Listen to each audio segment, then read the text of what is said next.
Today, pakita ko sa inyo. Today, ang ginagawa natin right now dito po sa Last White. Everyday, nag-orient tayo ng mga new business partner, new affiliates na gusto maging part ng company. Ito po yung office natin sa Tarlac, guys. Yan.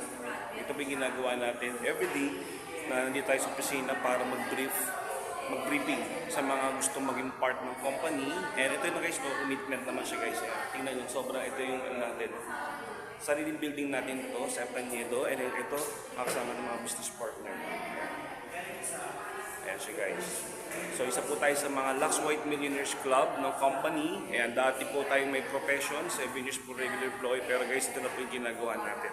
Ayan guys, pakita ko po sa inyo guys, para at least makita nyo na legit yung company. Ito po yung cashier. Ayan guys, pakita ko sa inyo guys. Ito po yung cashier guys. Kung makikita nyo po, dito po kinukuha lahat ng mga products. First na first po yung mga yan. Bago-bago, genuine. Kaya ako guys, kung ako sa'yo, kung mahilig ka na rin mag-check out sa TikTok, dito ka na lang guys, mas sigurado ka legit po lahat. Bagong-bago. Yan, PM mo lang ako after this video.